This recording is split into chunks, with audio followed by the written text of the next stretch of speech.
Harwood appeared frequently in the emails released by WikiLeaks, thanking Podesta for setting up a meeting with Clinton and slamming other reporters for asking about Clinton's email scandal. Shameless of them, wasn't it? My gosh, when they could have been sucking up to Podesta, like Harwood. Harwood even wrote that he felt vindicated in his Republican primary debate questioning of Trump, a performance for which he was widely criticized, mocked, and I mean, it's unbelievable what the left-wing media is doing, in particular, folks like Harwood. My God, no pride, no self-respect whatsoever, and certainly I'm concerned about journalistic ethics. Joining me now, political communications expert, partner at maslansky+partners, Lee Carter. Republican campaign strategist, Fox News contributor, Tony Sayegh. Thank you both for being here.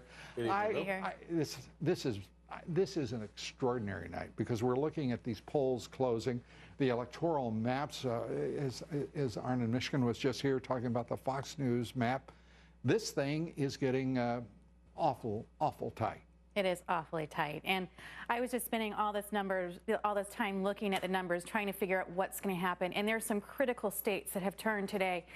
The race is tightening. We have Pennsylvania is now between less than 2 points for Clinton. This is something that's absolutely unheard of. Florida has flipped to Donald Trump again. It's gone back and forth. I guess I give away my preference in this race when I laugh like that. But I mean, it is remarkable. It looked like Pennsylvania a little over a week ago was solidly Clinton. Pennsylvania, Lou, and include Michigan into that. I mean, look where all the big Clinton surrogates are tonight and tomorrow. President Obama, Bill Clinton himself, Hillary Clinton. They're in the state of Michigan. Donald Trump spending a lot of time there as well. He's going to be there tonight.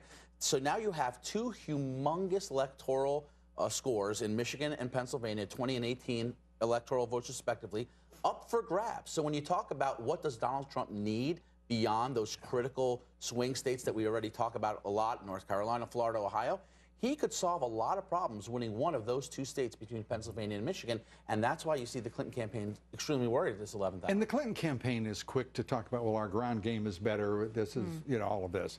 But most people don't realize you're not talking about a lot of incremental points improvement through simply a ground game. What Donald Trump has demonstrated is an immense appeal to the American voter, talking about the values and the goals that matter and the issues that matter most to them. And you're talking about Hillary Clinton, who is, as he says, I mean, it's demonstrable. It is empirical.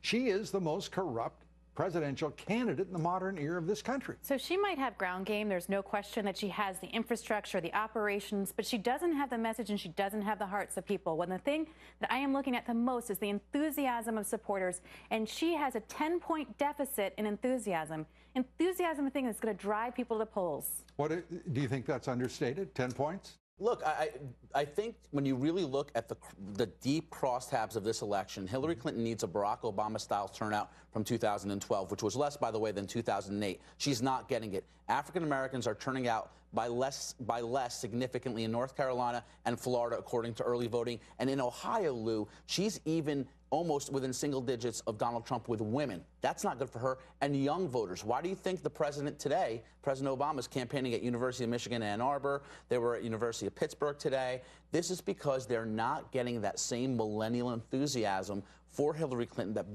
Barack Obama was able to get with his message of hope and change. Where is enthusiasm for Hillary Clinton? And where is it demonstrable? In what demographic? Amongst what group? Because I don't see it. The celebrities? Elites. Well, elites. No, elites. The people with vested interest in keeping the status quo support her, which is why when we talk about Michigan and Pennsylvania, think about how Democrats dismissively talk about Donald Trump supporters. They're deplorable. These are undereducated white people. Barack Obama once called this kind of group of people the bitter clingers onto guns and religion. Right. Well, guess where the bitter clingers, deplorables live? Western Pennsylvania and northern Michigan. And guess what? Two states are right on the verge of voting Republican for the first time since 1988. Michigan and Pennsylvania. Well, let me just say this to all of our college-educated white people or whoever they are. You're demonstrating a certain lack of education. You may have gotten a degree, But if this is where you come down with that college degree, you're not paying attention, or you're not processing, or incapable, or have just horribly tortured values. And I just also think that it's really important right now when you look at how many people think the system is broken, that Washington, D.C. is broken. Where would they ever get that idea? When people think that, how can you vote for Hillary Clinton if that's what you believe? Because she's not going to go down there and fix it.